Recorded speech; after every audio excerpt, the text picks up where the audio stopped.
elevamos honra al único que merece el centro de nuestra adoración, Jesús, Rey de Reyes, Señor de Señores. Él es la cabeza del cuerpo, que es la iglesia. Él tiene toda la preeminencia. En cada congreso, en cada culto, en cada evento, Él tiene la preeminencia también en nuestras vidas. Se me ha pedido traer un tema que me parece pertinente, relevante en tiempos como hoy. En un tiempo donde hay tanta confusión de ciertos términos y de conceptos tan importantes, entre ellos, por supuesto, el concepto de la adoración. ¿Qué entendemos por adoración? Si usted tuviera que responder esa pregunta, la respuesta que usted daría ¿reflejaría un conocimiento hondo, profundo, elevado de la Escritura, o simplemente sería una definición de su pensamiento personal, de su contexto cultural, religioso? ¿O es que tendría usted una respuesta anclada, enraizada en la verdad de Dios? Porque sobre toda verdad y sobre toda opinión no podemos dejar de pronunciar, promover, resaltar y enseñar la verdad de Dios. Esta tiene la autoridad sobre cualquier opinión humana y cultural. ¿Qué es la adoración? Específicamente, ¿cuál es la adoración que honra a Cristo? ¿Qué piensa usted cuando escucha la palabra adoración? ¿Cómo define adoración? Para algunos adoración es música lenta, música suave, muchos pads de fondo, un piano que suena dulce y un momento de quebrantarse, de llorar, unas cuantas lágrimas. Entonces adoración para algunos. Para otros es levantar las manos. Para otros la adoración simplemente tiene que ver con un estilo de música, con un ritmo suave, con melodías en tonalidades menores para que pueda producir una emoción en el corazón. Incluso hay algunos que pensarían que la adoración es parte del programa, es parte de un culto, especialmente es la parte que antecede o que es previa a la predicación. Y aunque todas estas acciones que he mencionado pueden formar parte de la adoración, sin embargo, ninguna de ellas define plena, completa, perfectamente lo que la Biblia llama adoración. Vivimos en una generación que habla mucho de adoración. Escuchamos constantemente frases como: la adoración hoy estuvo poderosa, me quebranté, los hermanos se quebrantaron, los jóvenes en la reunión salieron llorando, emocionados. Otros, al contrario, dirían: hoy no sentí la adoración, esas canciones que tocaron no me gustaron para nada. Y entonces, sin darnos cuenta, comenzamos a evaluar y a definir la adoración por lo que sentimos. Definimos muchas veces adoración por el estilo musical o a veces por la calidad del grupo que ministró. Pero la pregunta más importante cuando tratamos de definir qué es la adoración no es qué te gustó del culto, no es qué me gustó. No es, oiga, ¿qué le gustó del culto? No, esa no es la pregunta relevante, esa no es la pregunta crucial. La pregunta correcta es: ¿qué honra verdaderamente a Cristo? Porque el centro del culto nunca ha sido el adorador. El centro del culto siempre ha sido quien recibe la adoración. No se trata de nosotros, se trata de Él. Cuando recorremos toda la Biblia, desde Génesis hasta el Apocalipsis, vamos a descubrir una verdad que se repite de una manera constante y frecuente. Y entonces nos daremos cuenta que desde Abel, ofreciendo lo mejor de su rebaño, pasando luego por el tabernáculo en el desierto, por el templo en Jerusalén, por los profetas y luego en el Nuevo Testamento, a través de la enseñanza de Jesús y de los apóstoles y de la manera como la iglesia primitiva adoraba, siempre vamos a encontrar este común denominador, que es el principio fundamental que define lo que es la adoración. Dios nunca dejó que el ser humano decida cómo Él debe ser adorado. sino que Dios, Él mismo reveló el camino para acercarse a su presencia. Por eso que la adoración no debe nacer de nuestra creatividad. La adoración no debe nacer de nuestros instintos, de nuestros impulsos. La adoración debe nacer siempre de la revelación. ¿Alguien puede decir amén? No es la cultura lo que define lo que es la verdadera adoración. No es la creatividad, no es el dinamismo que transmite el que dirige el culto. La verdadera adoración siempre nace de la revelación de Dios. No es el hombre buscando una forma de cómo agradar a Dios, sino Dios mostrándonos por su revelación la manera correcta de cómo debemos acercarnos a Él para adorarle. Repito, la verdadera adoración no debe ser producto de la creatividad, del ingenio humano. La adoración tiene que nacer de la revelación de Dios. Eso explica por qué Jesús tuvo aquella conversación con una mujer junto al pozo de Jacob. Me gustaría que trasladáramos nuestros pensamientos a una historia relatada por Juan en el capítulo 4, el encuentro o la conversación entre Jesús y la mujer samaritana. Una de las cosas que impresiona en este capítulo es que Jesús reveló algo profundo a una mujer. Y no era precisamente una mujer, digámoslo entre comillas, piadosa. Era una mujer en cierta medida pecadora. Era una mujer, además de ser pecadora, era samaritana. Tenía 5 maridos. Pero mire cómo en una conversación que comenzó sobre el agua termina con una revelación honda, profunda y elevada acerca de la naturaleza de Dios, por lo tanto, acerca de la naturaleza de la adoración. Después de haber hablado sobre el agua, porque así comienza la conversación, entonces la mujer descubre que Jesús no es cualquier hombre. En esa conversación que tienen, la mujer descubre que con quien habla es un profeta. Versículo 19. Le dijo la mujer: Señor, me parece que tú eres profeta. Y no se equivocó. Jesús era un profeta. La conversación continúa. Entonces, ¿sabes qué? Vamos a discutir un asunto aquí, ya que tú eres profeta. No eres un hombre común y corriente, eres un profeta de Dios. Vamos a discutir sobre un asunto. Nuestros padres adoraron en este monte. Y vosotros, que son judíos, dicen que se debe adorar en Jerusalén. Ese es el lugar donde se debe adorar. Entonces aquí hay una disputa. ¿Cuál es el monte? ¿Cuál es el lugar apropiado para adorar? ¿Es este monte, Gerizim, que es el monte donde los samaritanos adoraban a Dios, o es el monte que se levanta en Jerusalén, donde se ubicaba el templo? Y veamos la respuesta de Jesús, versículo 21. Jesús le dijo: mujer, créeme que la hora viene cuando ni en este monte ni en Jerusalén adoraréis al Padre. Vosotros adoráis lo que no sabéis. Ojo aquí, porque esto está sucediendo en esta generación. Vosotros adoráis lo que no sabéis. Esto tiene que ver con nosotros, y no solamente con los judíos y samaritanos del tiempo neotestamentario, tiene que ver con nosotros. Vosotros adoráis lo que no sabéis. Nosotros adoramos lo que sabemos, porque la salvación viene de los judíos. Y ahora el versículo 23, que es el corazón de este pasaje. Y entonces luego presenta la naturaleza, o describe la naturaleza de Dios. Y dice: Dios es espíritu. No dice que Dios es un espíritu, no. Dios es espíritu.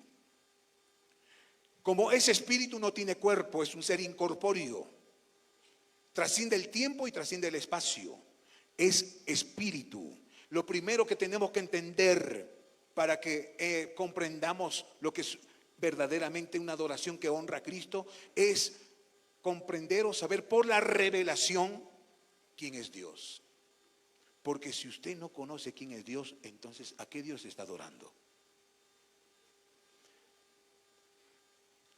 ¿A qué Dios adoramos si no conocemos quién es Dios? Dios es espíritu, y los que le adoran en espíritu y en verdad es necesario que le adoren.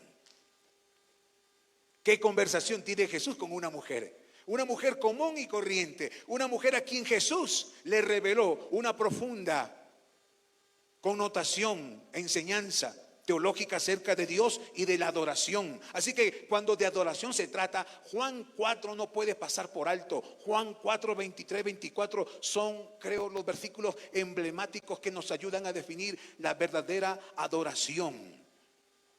La mujer tocó el problema. Ella pensaba que el problema era el lugar donde debería adorarse. Nosotros los samaritanos adoramos en este monte, en Gerizim. Ustedes los judíos adoran en Jerusalén. Así que hay una discusión que llevaba ya siglos dividiendo a dos pueblos hermanos.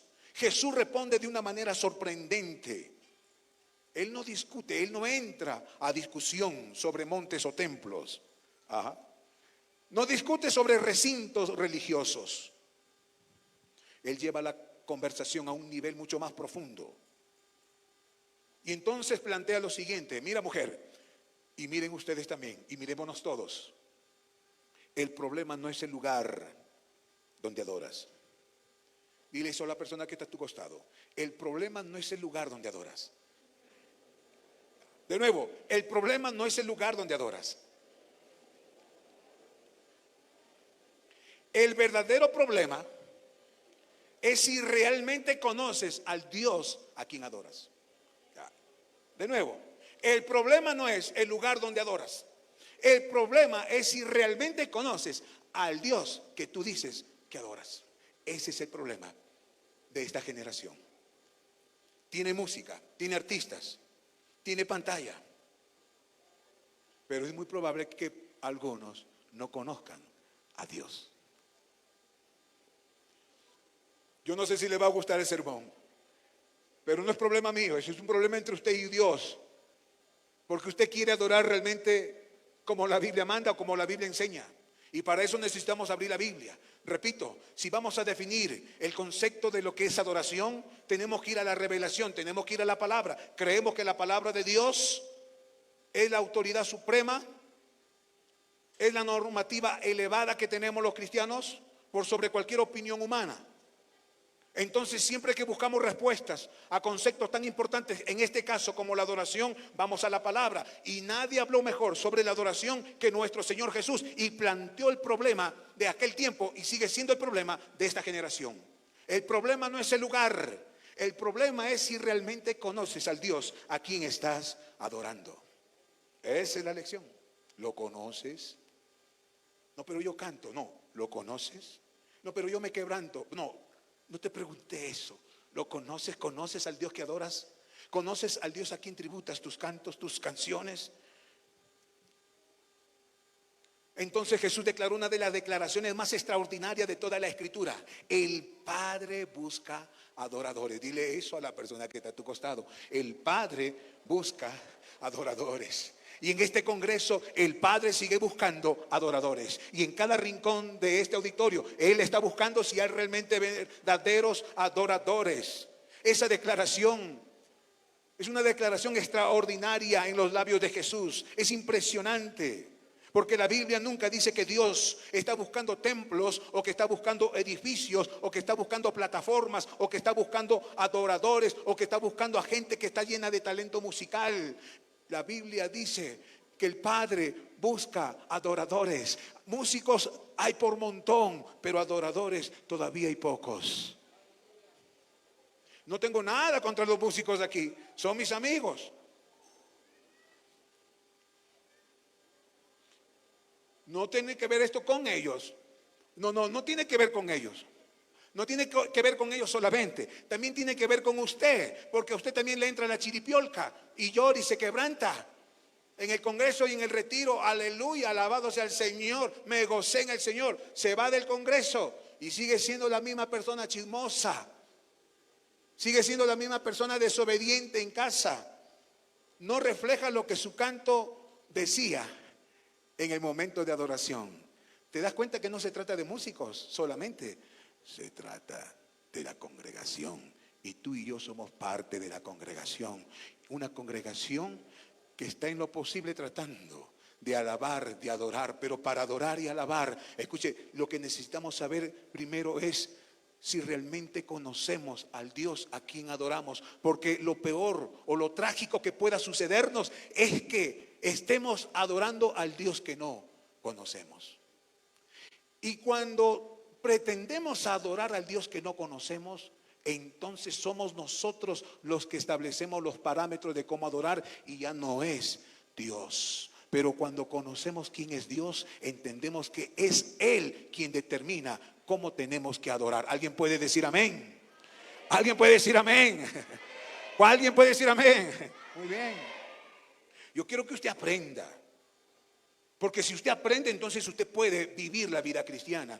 Nada puede usted aplicar o practicar de la vida cristiana o de lo que la Biblia dice si usted no entendió. Hago mi mejor esfuerzo para que usted pueda entender y desde esa comprensión usted pueda llevarse la palabra de Dios en su corazón y lo pueda poner en práctica.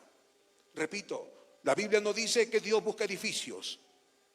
La Biblia dice que Dios busca adoradores. Y la pregunta: ¿somos la clase de adoradores que el Padre está buscando? ¿Es usted la clase de adorador que el Padre está buscando? La adoración comienza cuando descubrimos quién es Cristo. Repito, cuando conozco, cuando descubro quién es Cristo, entonces comienza mi adoración. Si usted no conoce a Cristo, ¿cómo es que está adorando a quien no conoce? Cuando la mujer percibe que Jesús es un profeta, cambia el tema y menciona una de las discusiones religiosas más importantes de los tiempos. Nuestros padres adoraron en este monte, ustedes adoran en este otro monte. ¿Cuál es el lugar correcto para adorar? Y Jesús responde de una manera que no lo esperamos. Él no defiende un monte contra otro. Él no entra en una disputa religiosa de santuarios solemnes, pomposos. No, más bien anuncia que está comenzando una nueva dimensión, una nueva etapa, una nueva historia, en la historia grande de la salvación. Entonces dice: la hora viene y la hora es decir, ha llegado el cumplimiento de todo lo que se hacía antes, está llegando a su cumplimiento. Con mi venida todo está cambiando. Quiero que entiendas esto. Hasta ese momento, la adoración, el culto estaba centrada, enfocada en el templo de Jerusalén. Allí se elevaban sacrificios, allí se ejercía el sacerdocio y se levantaban sacrificios allí. Pero Jesús había llegado. Jesús había irrumpido en la historia del mundo. Por eso que Cristo marca el mundo y la historia entre un antes y un después. No se dice antes de Napoleón, no se dice después de César, se dice antes y después de Cristo.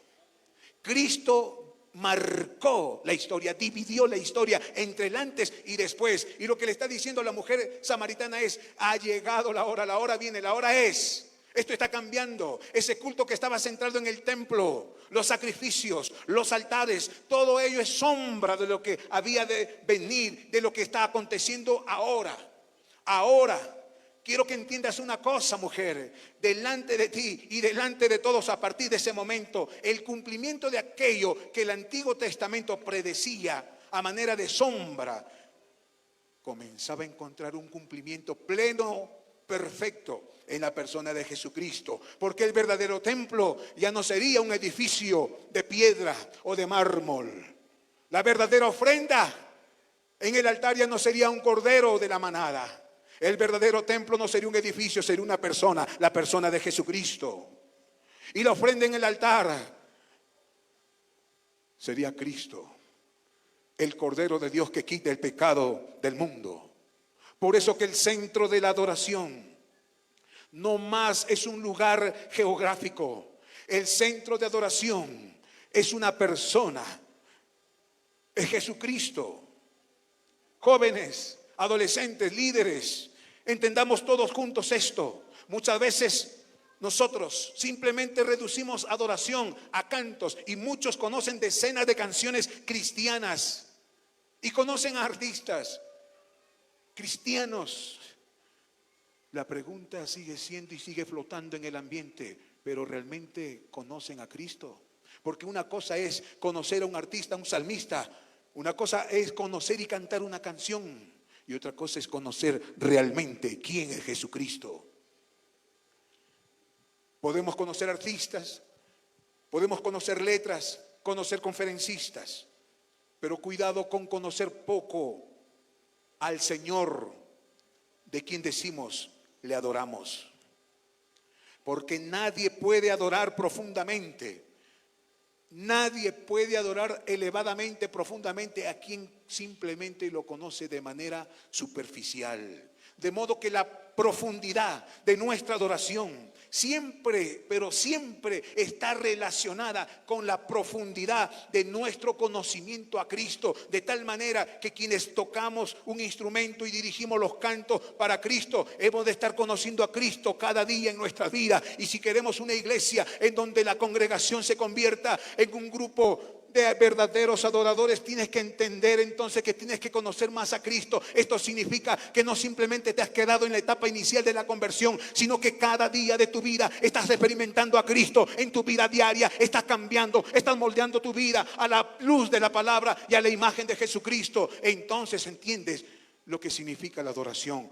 No hay verdadera adoración si no hay un conocimiento profundo de la persona a quien adoramos, y esa persona es Jesucristo. Él es el Rey de Reyes, Él es el Señor de Señores, Él es digno de toda gloria, Él es el centro de nuestra atención y de nuestra adoración. ¿Lo conoce? ¿Lo conoce usted? Puede usted conocer una canción acerca de Cristo, pero ese no es el problema.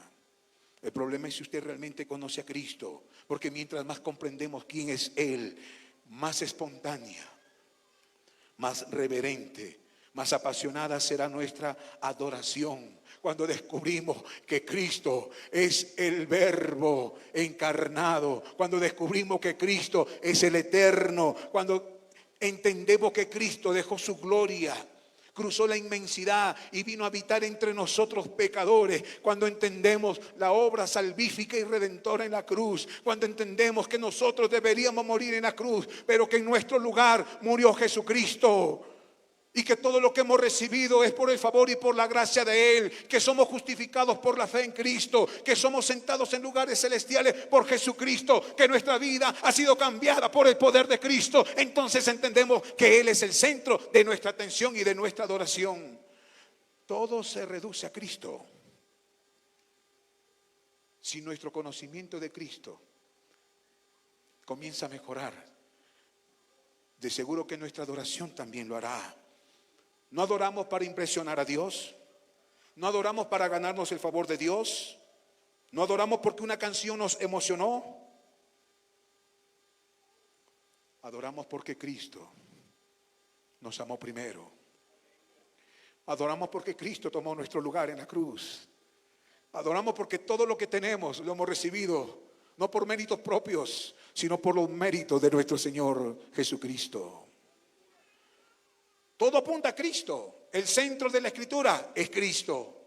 Los profetas hablaron de Cristo. Los apóstoles predicaron de Cristo. La iglesia no es del pastor, la iglesia es de Cristo. Tu vida no te pertenece a ti, tu vida le pertenece a Jesucristo.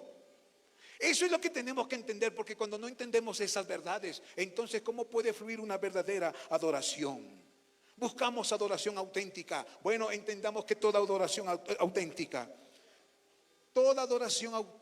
comienza cuando contemplamos la grandeza de Jesucristo. ¿Alguien puede decir amén? Espero que esto le esté haciendo reflexionar. No busco aplausos, no busco emoción, busco reflexión en usted, que usted reflexione, que usted pueda tratar de comprender lo que estamos hablándole desde este proscenio. Repito, la verdadera adoración, la adoración auténtica, siempre comienza cuando comenzamos nosotros a contemplar la grandeza de Cristo. Porque cuando los ojos del corazón se llenan de Cristo, entonces nuestros labios nunca pueden quedar en silencio. Brotarán siempre cánticos espontáneos de adoración. Comenzaremos a rendirnos delante de Él. Esa es la adoración que verdaderamente honra a Cristo. La verdadera adoración o la adoración que honra a Cristo es una respuesta de toda la vida. Repito, la adoración que honra a Cristo es una respuesta de toda la vida. La adoración implica respuesta suya. El culto no es iniciativa humana, el culto es iniciativa de Dios. Dios se revela al ser humano. El ser humano en respuesta o lo adora o lo rechaza. Pero aquí hay un pueblo que no rechaza, sino que adora a Dios. Dios se revela y en respuesta a esa revelación, el pueblo adora. Por eso, ¿qué tanto vas conociendo a Cristo cada día de tu vida? Romanos 12:1, Pablo dice: hermanos, les ruego por la misericordia de Dios que presenten vuestros presenten cuerpos en sacrificio vivo, santo, agradable a Dios, que es vuestro culto racional, que es vuestra adoración. La adoración que honra a Cristo exige una respuesta de tu estilo de vida. ¿Cuántos dicen amén? Tu estilo de vida es tu vida misma, es tu existencia misma, el culto y la adoración. Pablo no dice presenten sus canciones. Pablo no dice presenten sus emociones. Ni siquiera dice presenten sus oraciones. Él dice presenten vuestros cuerpos. Es decir, presenten vuestras vidas mismas. Eso significa que la adoración no termina cuando el ministerio dejó de tocar la última canción. Tampoco termina cuando el pastor pronuncia su bendición sobre la iglesia. La verdadera adoración continúa el lunes en la universidad, en el colegio, en el centro de trabajo, en tu familia, en el hogar. Alguien puede decir amén. La adoración continúa. Dios no se queda encerrado en los templos o cerrado en el templo. No podemos confinar a Dios, que es espíritu, a un santuario religioso. Él puede seguir siendo adorado en casa, en el hogar. Él puede seguir siendo adorado en el centro de trabajo, en el centro de estudios. La adoración no termina en el templo. La adoración continúa con mi vida misma. En el diario trajinar de la vida debo mostrar que soy un adorador, porque la adoración nunca debe reducirse a un segmento del culto. Debe ser siempre un estilo de vida que pertenece a Jesucristo. Por eso que la verdadera adoración que honra a Cristo tiene que ver con una respuesta de nuestro estilo de vida. No solamente tenemos que tener canciones, sino que también tenemos que tener acciones que honren a Jesucristo. ¿Alguien puede decir amén? No solamente canciones, sino también acciones. El canto solo honra a Cristo cuando nace de una vida que realmente le pertenece a Cristo. Lo digo de una manera más lenta. El canto que honra a Cristo solo proviene de una vida que se ha rendido completamente a Cristo. Uno puede cantar, uno puede expresar adoración, pero a veces el canto y la adoración no es tanto que fluye de lo interior nuestro, simplemente es algo que fluye del labio hacia afuera. Y eso es algo que Jesús condenó. Citando a Isaías, Jesús dijo: este pueblo de labios me honra, mas su corazón está lejos de mí. Qué triste que existan cantos, que existan todos los implementos del culto, pero que no hay un corazón rendido a Cristo. Qué triste es que existan ofrendas en dinero o en cualquier otra manera de donar una ofrenda, pero a veces Dios no tanto está mirando esa ofrenda como el corazón de quien está ofrendando. Por lo tanto, ese mismo peligro existe hoy. Es posible levantar las manos mientras el corazón todavía permanece lleno de orgullo. Es posible que levantemos nuestra mano y digamos: oh, Él es todopoderoso, grande y majestuoso. Sí, eso en el culto, en la reunión, en el congreso. Pero cuando tienes que salir del congreso del culto, la pregunta es, ¿sigue siendo el Todopoderoso que manda en tu vida? ¿Que ordena tu vida? ¿Que guía tu vida? Ese es el peligro, de que nuestra adoración simplemente sea algo superficial. El pueblo de labios honraba a Dios, pero el corazón estaba lejos. La adoración que honra a Cristo no se mide por la intensidad de una emoción. Pastores, líderes, tengamos mucho en consideración esto. Cuidado que nuestros cultos están tan llenos de emoción, pero no congregación o gente o jóvenes o hermanos que llevan una vida de obediencia. Cuidado, mucha emoción, poca obediencia. Mucha emoción, poca santidad. Mucha emoción, pero nada de rendirle cuenta a Dios de nuestras vidas. Le hago una pregunta. ¿Qué dirían las personas que le conocen a usted fuera de la iglesia? ¿Reconocerían en tu manera de hablar, en tu manera de actuar, en tu manera de tratar a los demás que realmente eres un adorador de Cristo? Es bueno entender que la verdadera adoración no se reduce al templo, no se reduce a la plataforma. Entendamos que el culto va más allá del templismo, que el culto todavía continúa fuera de él. La adoración auténtica siempre se va a hacer visible. Escuche, la adoración auténtica siempre se va a hacer visible a través de una vida transformada. Pastor, ¿me puede ayudar con esto? ¿Quiénes son los verdaderos adoradores? No son los que cantan bonito, no son los que se emocionan. No digo que está mal eso, está bien, son válidas. Los verdaderos adoradores llevan una vida de obediencia a Dios, a su palabra. Y con su vida reflejan lo que cantan y predican. ¿Alguien puede decir amén? Son los verdaderos adoradores. La adoración que honra a Cristo es aquella que viene reflejada en una vida transformada, cambiada.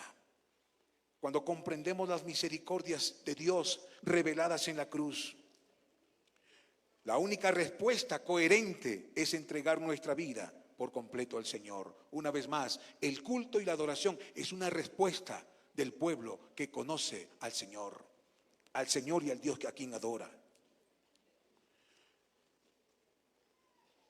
La adoración que honra a Cristo, además, tiene a Cristo en el centro.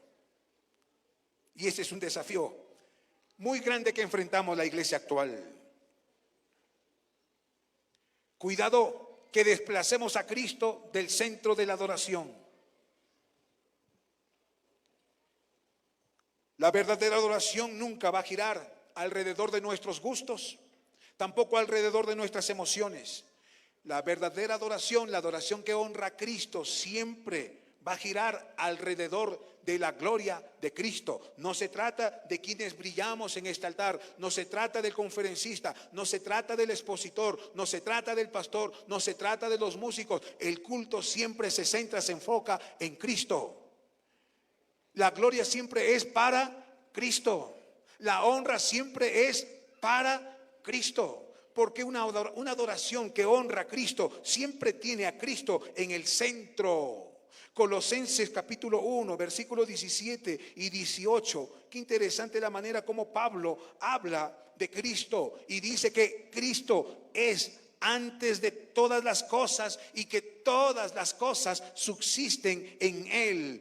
Y luego dice que Cristo es la cabeza del cuerpo que es la iglesia. Él es el principio, Él es el primogénito de entre los muertos, porque en todo tenga Él la preeminencia. ¿Cuánto dicen amén? Al nombre de Cristo sea la gloria. Dele una ofrenda de aplauso a Jesucristo. Él es la cabeza de la iglesia. Él es antes de todo. Él es el principio, el primogénito de entre los muertos, para que ante todo Él tenga la preeminencia. ¿Qué significa, pastor, esa palabra preeminencia? Significa que Cristo tiene que tener el primer lugar en todo. Él tiene que ser el centro en el culto, en tu casa, en tu familia. Cada elemento del culto debe conducirnos a contemplar a Cristo. Repito, cada elemento del culto debe ayudarnos a contemplar a Cristo. Cuando preparemos el culto, Pensemos siempre en cómo cada elemento constitutivo del culto va revelando a Cristo. La oración en el culto no es un episodio más o no es un momento más del culto. La oración es una experiencia que nos acerca a Él. La predicación anuncia la palabra de Cristo y la Santa Cena nos anuncia que Cristo viene pronto. Los cantos deben exaltar la grandeza. La ofrenda que damos debe ser siempre una expresión de gratitud, porque cuando de dar se trata, Él dio más en la cruz del Calvario de que lo que nosotros damos en una ofrenda. Por eso que la pregunta más importante al terminar una reunión, un culto, no debería ser: ¿te gustó la música? ¿Qué tan emocionante estuvo el culto? No, esa no es la pregunta. La pregunta verdadera, escúcheme adoradores, la pregunta verdadera es: ¿Cristo fue exaltado en el culto? ¿Cristo se llevó la gloria? ¿Cristo se llevó la honra? Porque la adoración que honra a Cristo siempre tiene en el centro a Cristo. No seguimos a Cristo porque la música sea buena. Tampoco adoramos porque el ambiente sea agradable. No permanecemos fieles porque un evento nos emocionó. Permanecemos firmes, fieles, porque hemos comprendido quién es Jesús. Él es el Hijo de Dios, es el Salvador y Señor del mundo. Él es el Rey de Reyes, Señor de señores. A su nombre sea la gloria. Cuando Cristo ocupa el centro, entonces las diferencias de estilos musicales dejan de dividirnos. Y las preferencias personales dejan de gobernarnos y nuestras emociones encuentran su lugar correcto. Comprendemos entonces que la adoración no existe para engrandecer al ser humano, sino que la adoración existe para proclamar la incomparable grandeza de Cristo.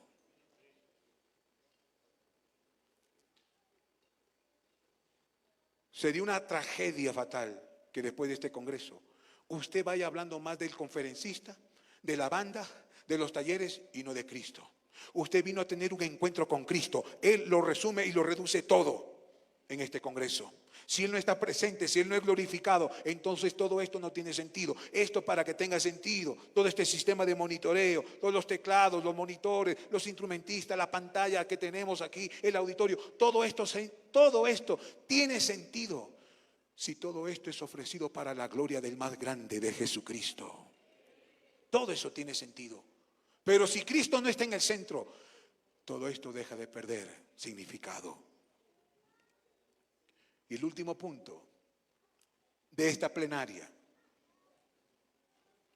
tiene que ver con la adoración y con la transformación. Primero dije que una verdadera adoración comienza cuando conocemos ¿a quién? ¿Al conferencista? ¿Al salmista? ¿A los músicos? Pero son simpáticos. Pero no se trata de ellos, no se trata del pastor, no se trata del conferencista, se trata de Él. Entonces la verdadera adoración comienza cuando conozco a Cristo. Y luego hemos dicho que la adoración que honra a Cristo es una respuesta del estilo de vida del adorador. Y acabamos de mencionar el tercer punto.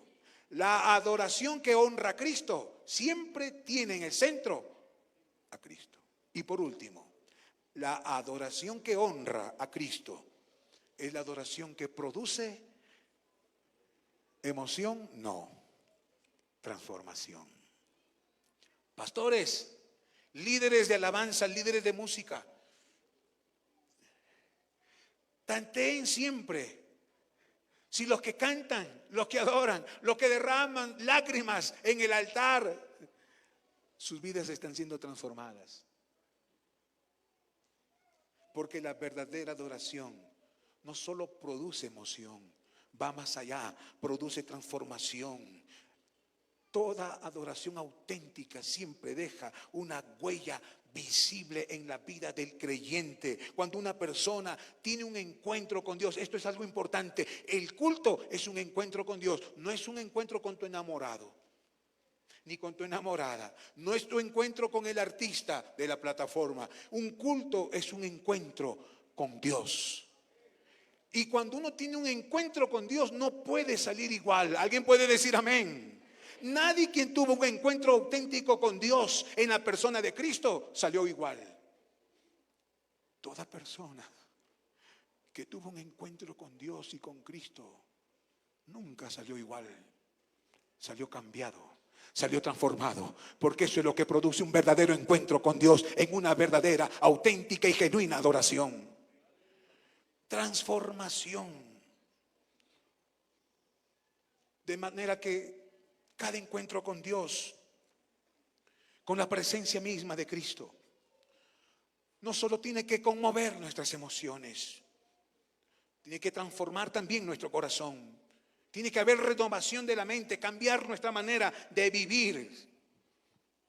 Uno de los mejores ejemplos de esta verdad le encontramos en esa experiencia que tuvo el profeta Isaías, y él relata esa experiencia de un encuentro con Dios en el capítulo 6 de su libro. Isaías, él contempla la gloria. ¿Puedes poner una música de fondo? ¿Dónde está? El adorador se fue, desapareció, el Señor se lo llevó. Justo estaba buscando verdaderos adoradores y lo encontró él y se lo llevó.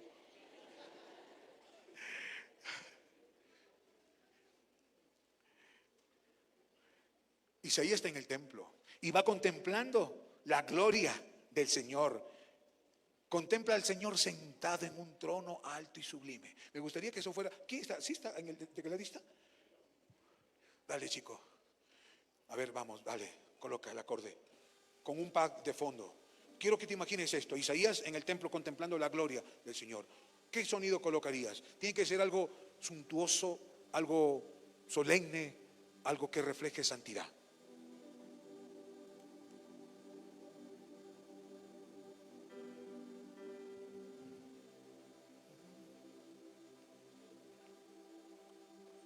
Isaías contempla la gloria del Señor, ve al Señor sentado en su trono, alto y sublime. Serafines que cantan o proclaman sin cesar: Santo, Santo, Santo, Jehová Dios de los ejércitos. Y luego dice: toda la tierra, incluido Cerro de Pasco, que hace bastante frío, toda la tierra está llena de su gloria. Eso contempla Isaías en el capítulo 6 cuando él relata. Ahora viene la pregunta: ¿qué sucede cuando Isaías contempla la santidad de Dios? ¿Qué sucede cuando usted contempla la santidad de Dios? ¿Qué sucede cuando nosotros dirigimos la alabanza? Porque hay algo típico en nosotros. Decimos: adoremos en la santidad de Dios. Es algo escuchado, ¿verdad? A lo que dirigen. Estamos en la santidad de Dios. Estamos en la presencia del Señor. Muy bien. La pregunta es: ¿qué ocurrió con Isaías cuando él contempló la santidad de Dios? Lo primero que ocurre, lo primero que acontece, no es que él levanta las manos, ni que exprese entusiasmo. Ojo con lo que voy a decir. La presencia de Dios contemplada por Isaías, lo que produjo en un primer término es ver su condición, su propia condición. Vio la majestuosidad y la santidad de Dios, y al contemplar algo tan bello, tan sublime, tan santo, miró su corazón y se dio cuenta que la condición de su corazón no merecía contemplar tanta gloria, tanta santidad. ¿Qué ocurre en nuestros cultos cuando dirigimos esos momentos solemnes? Me hubiera gustado leer que Isaías se emocionó, lloró. No, primero miró su corazón, porque un verdadero adorador, cuando está en la presencia de Dios, lo que primero mira es la condición de su corazón. De tal manera que ese encuentro con la gloria de Dios produjo en el profeta una convicción de pecado. Pastor, yo pensé que esa convicción de pecado era para los inconversos. Isaías era profeta de Dios, y cuando contempló la gloria de Dios, se dio cuenta que la condición de su corazón era una condición pecaminosa. Porque la presencia de Dios en un culto, la presencia de Dios en una ceremonia de adoración, lo que primero produce es convicción de pecado en el adorador. Isaías deja de mirar a los demás y se mira a sí mismo. y compara su corazón con la santidad del Señor. Pero la historia no termina allí. ¿Sabe qué es lo que sucede? Dios comienza a limpiar los labios de Isaías con un carbón encendido tomado del altar.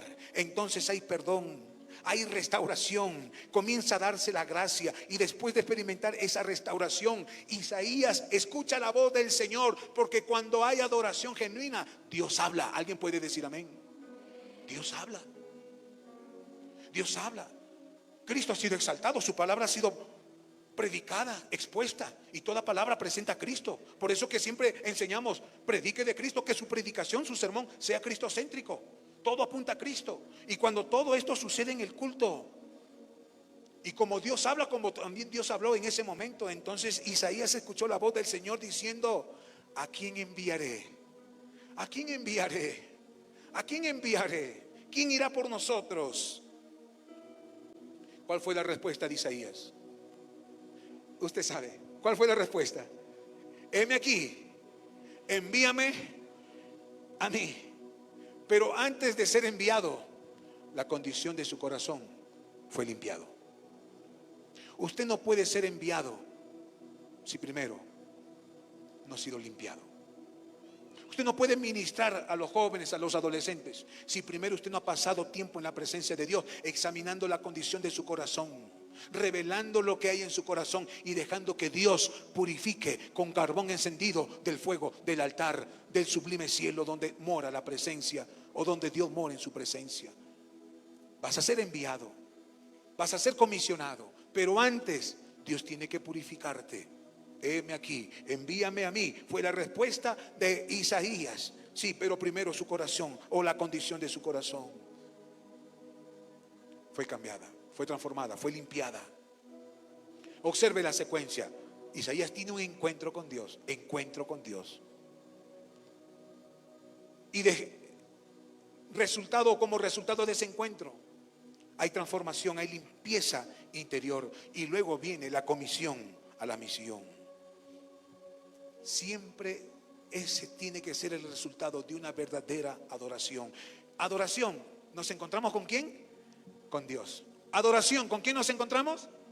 Muy bien. ¿Y ese encuentro qué produce? Transformación, limpieza. Entonces somos comisionados. Entonces podemos decir: Señor, envíame a mí, aquí estoy, envíame a mí, aquí estoy. Quiero ministrar a los jóvenes, quiero ministrar a los adolescentes, quiero pertenecer a un ministerio como esta linda banda que nos ministra. Yo quiero ser parte también de ellos, sí, pero primero encuentro con Dios. Y como resultado, cambio, transformación, limpieza, santidad, pureza. Y luego, comisión. Encuentro, transformación, comisión. Encuentro, transformación, comisión. Qué importante es que antes de ministrar a la congregación en un tiempo con Dios, qué importante para ustedes. Esto es para el ministerio de música, pero también para algunos músicos que están sentados en las gradas. Antes de ministrar al pueblo de Dios, es importante que ustedes pasen un tiempo en la presencia de Dios, porque ustedes no pueden dar algo que no tienen en el corazón. Entonces esa presencia, o en esa presencia, no hay cantos, solamente hay un encuentro con Dios. Y en ese encuentro con Dios, Dios hace algo en el adorador, en el que va a dirigir, hace algo, cambia, transforma, limpia. Y entonces salen a ministrar. ¿Por qué? Porque han recibido la comisión, han recibido el ministerio para dirigirlo, para ministrarlo. Entonces vienen y ministran. Eso es para ellos, pero también para cualquiera que está en las graderías y pertenece a un ministerio de música. Pastores, porque hay algunos pastores. Media hora antes de que comience el culto, usted esté presente con el ministerio, porque usted también ministra a la congregación. Usted también pasa un tiempo con Dios. Y qué mejor con ellos y con todos los que dirigen o van a participar en el culto. Llámelos, eso es una muy buena idea. Llame a todos los que van a participar en el culto, el que va a dar lectura, el que va a recoger las ofrendas. Todos los que van a participar en el culto tengan una media hora antes de oración en la presencia de Dios, para ministrar la presencia de Dios en el pueblo. ¿Por qué? Porque el culto y la adoración es un encuentro ¿con quién? con Dios. Y en ese encuentro sucede la transformación. Y después de esa transformación, de esa limpieza, la comisión. Nadie puede salir del mismo modo que entró a la presencia de Dios. La persona que entró en la presencia de Dios cambia. Esto ocurre en el Nuevo Testamento, no solo en el Antiguo Testamento. Los discípulos que estuvieron con Jesús fueron gente cambiada. Pedro, sí, ese impetuoso discípulo que ofrece mucho y cumple poco, siempre explosivo. Le funciona más rápido la lengua que la mente. Impetuoso, violento, fue cambiado, transformado en un valiente líder, vocero del pueblo de Dios. Tomás el incrédulo, después de su encuentro verdadero con Cristo, fue transformado. Zaqueo, cuando tuvo un encuentro con Cristo, su vida fue cambiada, fue transformada. Entregó todo lo que le había sustraído. Su vida nunca más fue igual, porque después de encontrarse con Cristo, Él reparó todo daño causado. ¿Por qué? Porque la verdadera adoración siempre nos lleva a un encuentro con Cristo, y en ese encuentro con Cristo siempre se producen cambios que son visibles. ¿Alguien puede decir amén? Cambios visibles. Por eso, ¿qué está produciendo nuestra adoración? ¿Qué está produciendo nuestra adoración en los servicios de jóvenes, en los servicios del día domingo, del día martes? ¿Qué está produciendo nuestra adoración? ¿Cuál es el resultado de nuestros cultos? La gente está siendo cambiada, los hermanos están siendo transformados. Hay un espacio para la confesión de pecados, para mirar nuestra condición delante de la majestuosidad y la santidad de Dios. Porque si después de cada culto continuamos teniendo un corazón orgulloso, si después de cada culto el resentimiento sigue siendo una carga en nuestros corazones, si después de cada culto todavía seguimos lidiando con ese pecado o ese mal hábito, si porque después de cada culto no hacemos ninguna diferencia entre ser hijos de Dios y gente que no conoce a Dios, entonces nuestra adoración no está siendo una adoración auténtica. Necesitamos revisar si realmente hemos tenido un encuentro con Cristo o solamente hemos vivido una experiencia religiosa emocional. Valoramos mucho las emociones en este tiempo. Las emociones no son malas, tienen su lugar. Dios nos creó como seres emocionales, con la capacidad de alegrarnos, con la capacidad de llorar, de conmovernos, de expresar amor. Pero los sentimientos, las emociones no son el objetivo de la adoración. Probablemente sean sí un resultado de un encuentro con Dios. Probablemente sí te quebrantes al contemplar la santidad de Dios. Una emoción puede durar muchos minutos o unos minutos, pero una vida transformada permanece mucho más allá del acorde de una canción. La adoración verdadera ha de producir jóvenes cambiados, limpiados, transformados, dispuestos a cumplir la gran comisión. Si muchos de nuestros jóvenes están llorando en el culto, pero no están testificando de Cristo, ya tenemos problemas. ¿Me estoy dejando entenderlo?